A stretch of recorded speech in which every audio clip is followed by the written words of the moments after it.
Before we get started, if you're enjoying this content, you can do us a favor by subscribing to our YouTube channel and ringing the bell. That'll let the algorithm know that you like this content and it will help us produce more.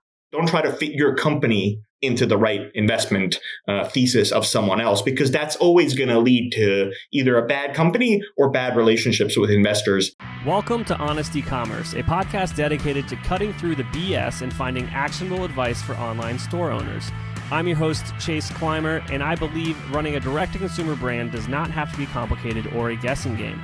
On this podcast, we interview founders and experts who are putting in the work and creating real results. I also share my own insights from running our top Shopify consultancy, Electric Eye. We cut the fluff in favor of facts to help you grow your e-commerce business. Let's get on with the show.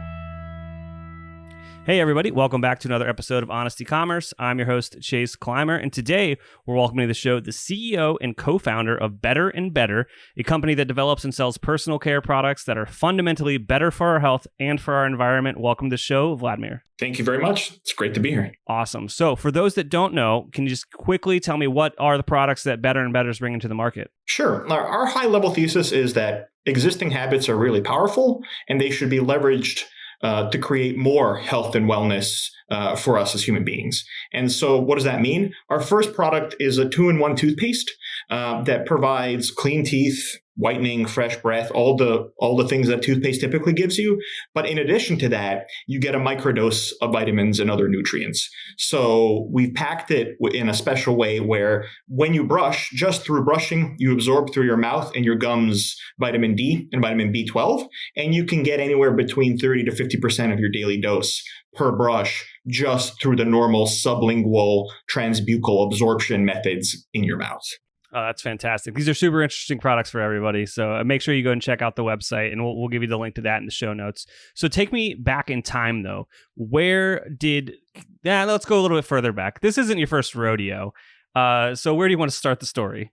I mean, we could start from the beginning. I'll be relatively brief. So I am a Vladimir, first generation immigrant. I moved to the U.S. when I was 6 years old. Grew up in New York. Did a little bit of corporate work for a few years, but then I realized the entrepreneur in me had to come out. So I started my first company, which was a marketplace, kind of a crowdfunding marketplace called RocketHub. We were helping other entrepreneurs raise money. So I got to see both the idea of starting a startup, but also seeing other entrepreneurs at work. And we grew that from a napkin idea to acquisition in about 3.5 years. My second company was an actual physical product. It was an electronics product called Meural, which was to bring art and photography to people's lives through a beautiful digital art frame. And not only that, but we would connect it to museums and galleries. So that was my first foray into kind of D2C e-commerce, building out a brand that actually sold physical goods. And we took that from a napkin idea through to, we raised about 10 million in venture funding, and then we were acquired as well. So that was my second kind of exit. And now with Better and Better, I would say this is my most personal company. So I mentioned I came here as a kid. I came here because when I was a kid, I had cancer. So I was diagnosed with bone cancer when I was 6 years old. And I went through extensive treatment, chemotherapy, radiation for 5 or 6 years, almost 10 years here in New York. Thankfully, everything was successful and I've been in remission for a few decades now. But as you probably know, there are a lot of long-term effects for cancer patients. One is major vitamin nutrient deficiencies, particularly vitamin D, which all of us are deficient in, but in particular cancer survivors. So I've been taking like a fistful of vitamins for most of my life. And it's this like personal hatred for pills that has really pushed me towards starting Better and Better. And we believe that we can create a line of products that replace the need for pills over 2, 3, 4, 5 years. And we're starting with toothpaste because it's the most kind of consistent habit that people use and do. And sublingual is a very powerful delivery mechanism. But we'll roll out other products that kind of increase that idea of microdosing your vitamins. But if you have 5 or 6 things that help you microdose, you get to 100% of a dose in a day, 2 days, etc. So that's where we're going. And it's really it stems from my personal desire to not have to take any more pills in my life. Well, it's a very, very amazing story. So this is a question that is you're uniquely qualified to answer this. Sure. This being your third startup, what advice would you give the first time entrepreneur to like, don't do this, this is a waste of time, or like focus here? We can go on for hours with that one, but I think fundamentally, it's number one is team. So I think like solo entrepreneurship is really, really hard. So even just having one co-founder or two, it has helped me survive from like a mental perspective. So if I'm down, which I am sometimes, if I'm, in a funk in some way, usually my co-founder or co-founders are not. And so that idea of the waves of like emotion and feeling and inspiration, that's going to vary over time. But if you have a team of 2-3 people, it kind of stabilizes that. So I think like number one is like co-founders, team. Going at it alone is possible, but I think it stacks the deck against you. So I think that's number one bit of feedback. Number two is like look at the market and see where it's heading, because I think a lot of my success in the past has been tying my products and ideas to growing markets. So first was crowdfunding and a marketplace around microfinance.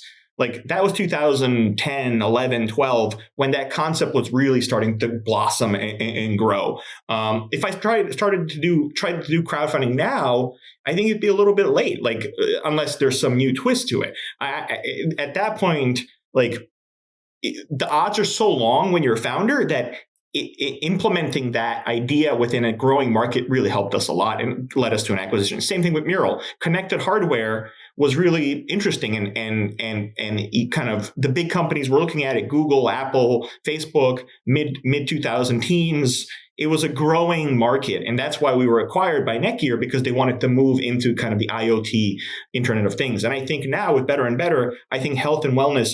We started the company before COVID, but with COVID like happening, I think the idea of embedded, personalized, almost in a way, passive health and wellness is huge. And so we've seen a big boost to everything that we do, not only because our products are incredible, but because it's within a world that is kind of ready for this concept. So I think, team, market, and then finally, investors and support. I think that there's going to be different types of investors. So I think the biggest lesson for me is find the investors that fit your company. Don't necessarily do the reverse. Don't try to fit your company into the right investment thesis of someone else, because that's always going to lead to either a bad company or bad relationships with investors. So I think the idea of finding investors that fit your company or supporters that fit your companies has been key for me in terms of success. That is some amazing advice. All right, so let's go back in time. So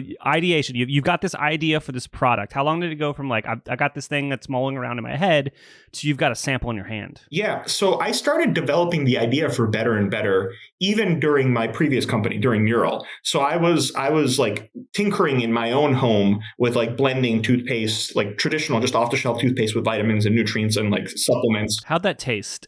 And it was a mess, but it started to get me going. And so when my previous company was acquired, I was like, okay, I have like some baseline here, but we need to take this to a lab, to biochemists, chemists, manufacturers, mixers, etc. So it took, from when we said, let's do this fully, to launching the first product, it took about almost 2 years, like from 2019 to early 2021, because there was a good deal of R&D.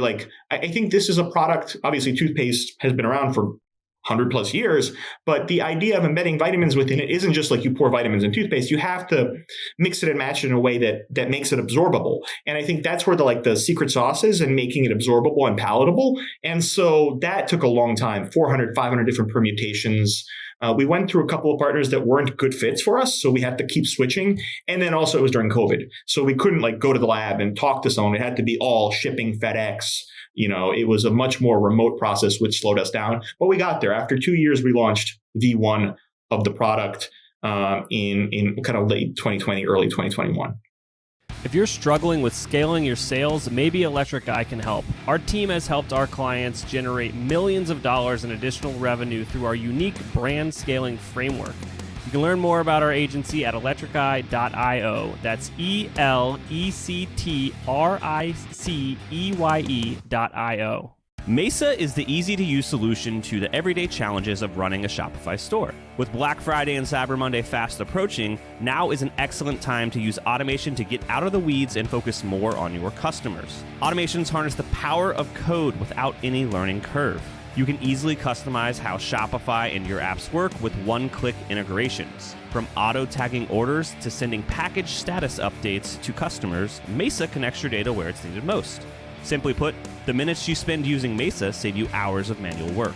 So make this year's Black Friday and Cyber Monday different by simplifying your workload and running your Shopify store better and not letting it run you. Search for Mesa, that's M-E-S-A, in the Shopify App Store and download the app today. Free plan available with no cost setup included. Our partner Rewind can protect your e-commerce store by automatically backing up your business-critical data. Rewind should be the first app you install to protect your store against human error, misbehaving apps, or collaborators gone bad. It's like having your very own magic undo button. Trusted by over 100,000 businesses, from side hustles to the biggest online retailers like Knix, Paul Mitchell, and Pampers. Best of all, visit rewind.com/honestecommerce to get your first month absolutely free. That's rewind.com/honestecommerce. Getting an online business off the ground isn't easy. So if you find yourself working late, tackling a to-do list that's a mile long with your 5th cup of coffee by your side, remember, great email doesn't have to be complicated. That's what Klaviyo is for. It's the email and SMS platform built to help e-commerce brands earn more money by creating genuine customer relationships. Once you set up your free Klaviyo account, you can start sending beautiful, branded messages in minutes thanks to drag-and-drop design templates and built-in guidance. And with e-commerce specific recommendations and insights, you can keep growing your business as you go. Get started with a free account at klaviyo.com/honest. That's KLAVIYO.com/HONEST. So you've got the product and you're going to market with it. What was that go-to-market strategy? How were you trying to acquire your first round of customers? I think so the first production batch was pretty small. It was like 10,000 units or so. And we viewed it more as an experiment where we wanted to answer two things. One is, could we actually make this could this be real? Because it's cool an idea, but can you make it? And two is, do people actually want to buy it? And so we viewed that first production process and first go to market as really like answering those two questions. And so everything that we structured, marketing, the positioning was around experimentation, testing, and we had that luxury of doing that for the first batch.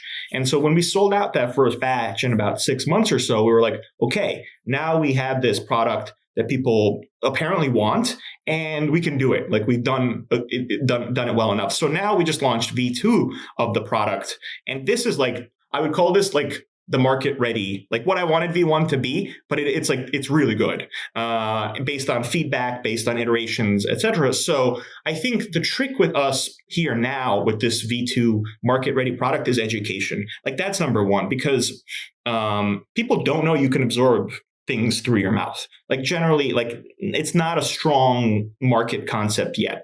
And so I think what our go-to-market has been focused on so far is really about just teaching people that this is possible. And then once they kind of grasp that, they're like, oh, well, how do I do it? Okay, then we give you a product that meets that need. It meets that kind of knowledge that you've just gained. But I think our job for the next 12 to 24 months is all going to be about education, infotainment, and the credibility that's necessary to be able to tell that story. You said something interesting there that I want to ask a very direct question about, is you wished that you launched with this new version 2.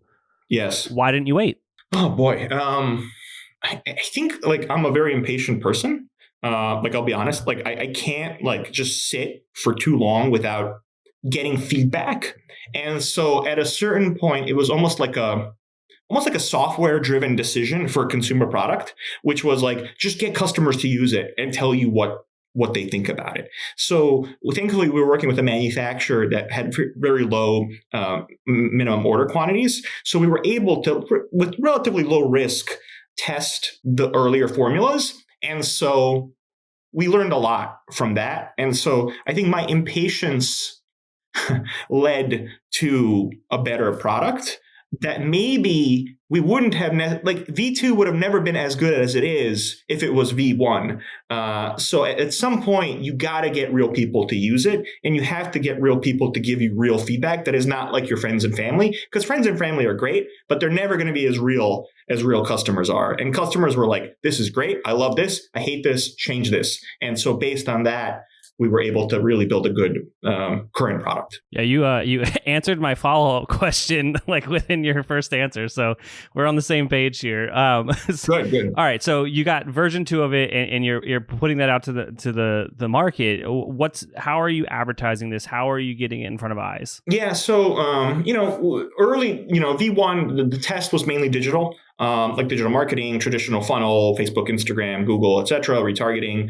That's fine. Like that's like almost like hygiene. You need to do that. But as you know, as your listeners probably know at this point, like that's the ROI and arbitrage opportunities in that are not what they used to be even 3 years ago, let alone 10 years ago. Mm-hmm. So what we're seeing a lot of success with is third-party credibility. So that means like from the bottom up. So our customers who love it, we want to amplify their voices. So recording them, documenting their experiences, really amplifying what they're saying. The second level to that credibility is influencers, kind of celebrities, people who are, for better or for worse, well regarded as kind of legit in the industry. So we're starting to collaborate with different athletes, with different kind of health and wellness professionals, et cetera. And then the third level of the pyramid is like hardcore scientists, biotech, chemists, and people who aren't necessarily considered influencers, but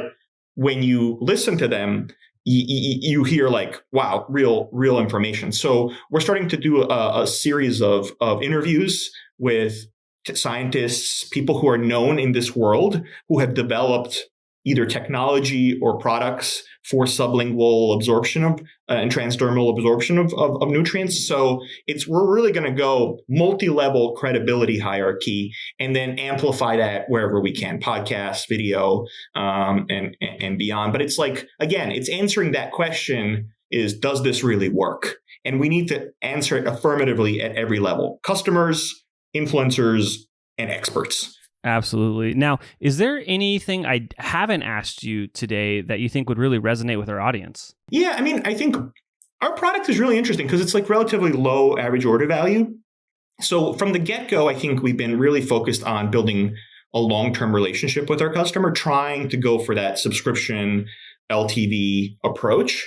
And we found that to be quite successful. We have a very high reorder rate, subscription rate. Over most of our customers start off just with the subscription, which is incredible. Mm-hmm. So I think that, my previous company, Meural, was a $500 product. So, there was profit embedded within the product. The average order for toothpaste is, $20, $30, $20 to $30. So it's much, much smaller. So there has to be recurring element to it. So I think we really view our customer as an investment over a longer term period. And because of that, I think we're going to have multiple products. We're going to have a whole portfolio of products that leverage existing habits to deliver vitamins and nutrients. So I think we've had to approach it a little bit differently, but I think so far it's been the right approach for us. So I think anyone maybe that's listening who's launching a brand with a smaller price point or lower price point, I think there are different tactics to that compared to higher price point, profitable from the get-go types of products. Absolutely. Now, you mentioned earlier that, make sure that your investors are kind of in line with your vision and don't change to be in line with theirs. Yeah. If someone was going to launch a product these days and go that route of like doing the testing and acquiring customers for that first round of stuff, what kind of budgets should they bring to the table as far as like paid to really get the ball rolling? I mean, for us, you could start testing with a few $1,000s, but really we were starting to get real data as we started to approach like six figures. So once we got to like a few $100K or about $100K spent over 3 or 4 months, that's when we really started to see some of those tests bear fruit, because early on, we were testing a couple of different angles. One was more of an eco story because we are very eco-friendly. But what we realized that eco-friendliness is almost like table stakes at this point. It's not a differentiator that necessarily leads to profound kind of return. So we were testing eco story. We were testing a design story. So it looks and feels pretty. That works, but it wasn't the killer kind of angle. And then the third angle for us was like the vitamins. Like you get your vitamins by brushing your teeth. And that's where we saw returns at a much higher level. So I think once we got to like 6-figure spend, that's when we were able to really see that third bucket be the hero in terms of our output. So, but I think I think there are different ways of doing it. And I think even a few $1,000s could be enough just to get the ball rolling, especially if you have a pretty strong thesis and maybe you're only A/B testing 2 things as opposed to us A/B testing 3 big buckets. As I think that complicated matters. Absolutely. It's just the reason I ask is I just want to set the expectation that it is kind of expensive to pay to play these days. And if you can start a business and do something with a more organic growth at the beginning, go all in on that. Yeah, I think that's absolutely right. And I think like there's nuance to our product that requires, like I mentioned before, explaining. And I think it's that nuance that kind of will lead to long-term success for us, but is short-term pain, right? So short-term pain from having to explain something new, but it gives long-term gain because we want to be the Coke or the Xerox of this category of alternative supplement delivery without having to eat something or swallow something or so like if we can be that in 5 years, the pain will be well worth it. I think there's similar examples. Like if you look at Athletic Greens, like it took them a while to ramp up and to become market aware because it was such a, like it's green, but it goes in liquid. And it's like there were a lot of nuance, there was nuance to it. And I think now like the market knows about Athletic Greens and like they're dominating because they laid that groundwork. So I think it all depends on how much explaining there is to do and how much introduction the product needs. Absolutely. Now, we've talked so much about the product. So if someone's curious and they want to go check it out, where should they go? Yeah, I mean, our website's probably the best, betterandbetter.com, just the full better and better. And because I think we're starting to also, as I mentioned before, we're starting to do interviews with scientists, people who are using the product and are experiencing it in a meaningful way. And so I think our website's probably the best place to go, betterandbetter.com. Absolutely. Vladimir, thank you so much for coming on the show today. Thank you very much for having me. All right. I can't thank our guests enough for coming on the show and sharing their knowledge and journey with us. We've got a lot to think about and potentially add into our own business. You can find all the links in the show notes. Make sure you head over to honestecommerce.co to check out all of the other amazing content that we have.